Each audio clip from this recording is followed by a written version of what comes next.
Okay, so the next part that we're going to cover is the design part in detail. Okay, from the last video, okay, we talked about you need to first have a research question with your personal candidate number and your word count, background introduction, variable methodology, and risk assessment. Right. Now, first, let's cover what to add in the research question. Right. Now, bear in mind in your research question there should only be one IV and one DV, right? Independent variable and dependent variable. Okay. Of course, when you look at the IB curriculum, uh, they say that you can have more than one IV. Okay. But I don't think that's a very good idea. The reason is because you want to have a very focused research question. And what does focus mean? It means that you should only limit yourself to have one independent variable. Okay. And so for the independent variable, remember you need to add the range with unit, and also, okay, you want to add the methodology as well. Okay, in brief. Okay, so for example, let's say you want to find the relationship between temperature and the rate constant. Okay, so you don't only say, oh, how does the temperature affect the rate constant, and that's it. Okay, you want to tell me what the reaction is. Okay, for example, it's between magnesium and hydrochloric acid. Okay, uh, and then for the IV, okay, temperature of hydrochloric acid, you need to give me the range with its corresponding unit. Okay, for the range, okay, and the interval like 298K, 308K, etc. It should be as precise as possible. Okay, so for example, if it's in terms of integer, okay, that means 0 dp, then 0 dp. Okay, but if your thermometer can go up to like 1 dp, okay, then uh, remember it's 298.0, okay, 308.0, like the precision, okay, should be uh, included in the range as well. Okay, and then not enough. Okay, you also want to add the methodology as well, which is, for example, okay, by measuring the time required for 10 cm cube of the gas collected through water displacement. That means in this case you're actually using one sentence to let the marker know what is the methodology, allowing you to find what the rate constant is by varying the temperature. Okay. So moving on to background information, remember the rule of thumb for background information is that you should provide enough information, okay, what the marker has to know about your investigation or your research question. Okay? And this is one major problem that most people have, is that their introduction is very, very vague, okay? And it should be so specific. Okay? It should be only specific to your own investigation only. Okay?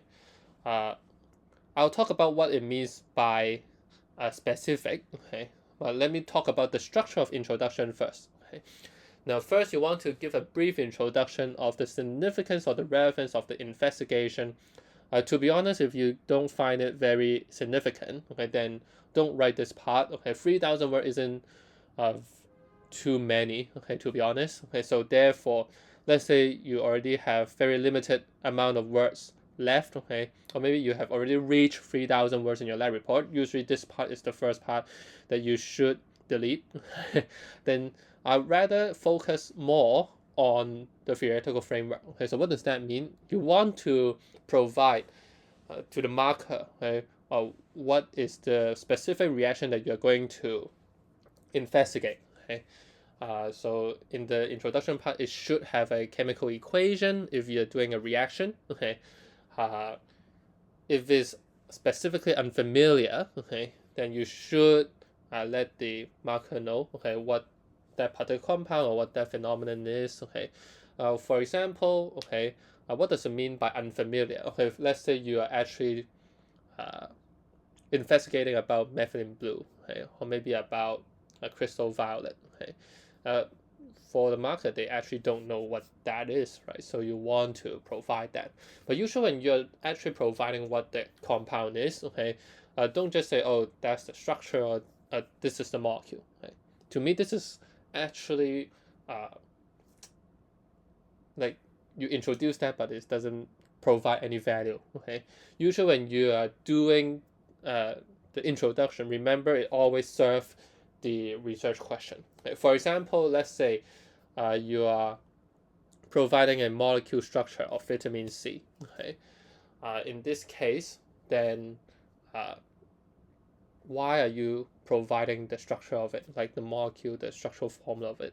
Maybe it's because there is some particular structure that would affect, okay, some kind of properties, okay, or some kind of things that you're trying to investigate. Okay, then in this case, then it's worth discussing about the structure, the formula of the vitamin C. Then in this case, then it's providing value. If not, then might as well don't provide what vitamin C is. Okay? You want, when you're providing a compound that's unfamiliar or phenomenon that's unfamiliar, make sure that it serves the purpose of finding the research question. Okay? And so moving on, actually the fourth point. Okay, the fourth point is actually to me the most important. Okay, how does the IV affect DV? Okay, in this case, the reason why it's very important, the reason is because you want to provide a theoretical hypothesis. And we say the hypothesis is an educated guess, right? And in this case, how do you show the market that it's actually educated, right? You need research to support the theoretical framework on how IV is related to DV, okay? So remember, this part leads up to your hypothesis, okay? And so let me explain further what does it mean by specific and what does it mean by general. Okay, I am using this research question as an example again. So how does the temperature of HCl affect the rate constant of reaction with magnesium? Okay, now in this case, if it's general, okay, then usually just people would just write, Mg plus 2 HCl forming MgCl2 plus H2, and that's it, right?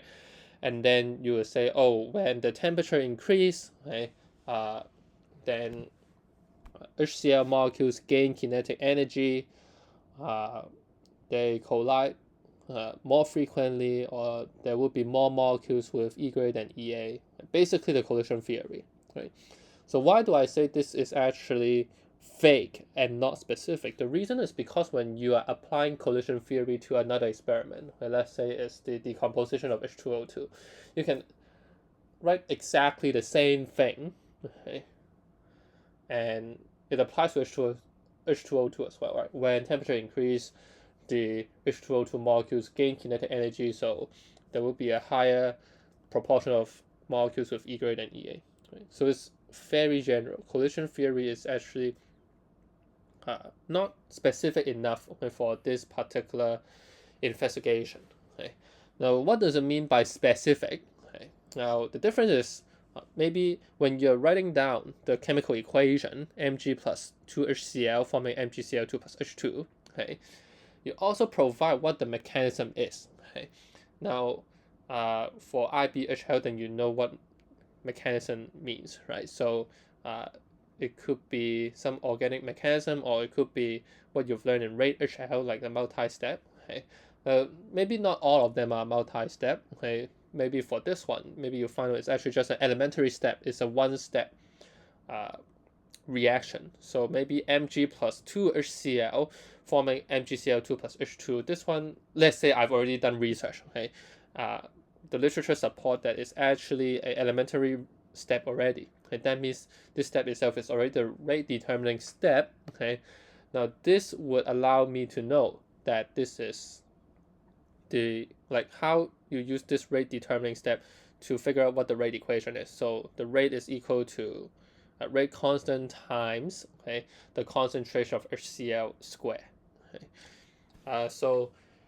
why do you need to provide the rate equation? The reason is because, okay, once you find the rate, for example, and then that would allow you to find what the rate constant is using the rate equation. Okay, and therefore, ultimately, once you're able to find the K, okay, this actually relates back to your research question, right?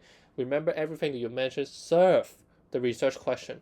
When your research question is talking about K, right, rate constant. Okay, in this case, it would be nice, okay, for a theoretical framework on try to your own methodological way to figure out what K is. Okay. At the same time, you're providing how the IV relates to dV, right? In this case, okay, not every single time you need to mention because you want to find the temperature and rate constant relationship. So therefore, the relationship has to be between T and K. Okay. No, okay. As you can see this from the Arrhenius equation, you know how the natural log of K relates to the reciprocal of the temperature. And it should show a negative linear relationship, right? Now, in this case, it's way more specific, okay? The reason is because you are not only telling the marker that, oh, when the temperature increase, the rate constant increase, okay? Now, of course, that one's good is you're showing it's a positive relationship, okay? But it's not specific enough, okay? When you are comparing with the natural K and the reciprocal of temperature having a negative relationship, and it's a linear relationship. Now, in this case, it's one level up, okay?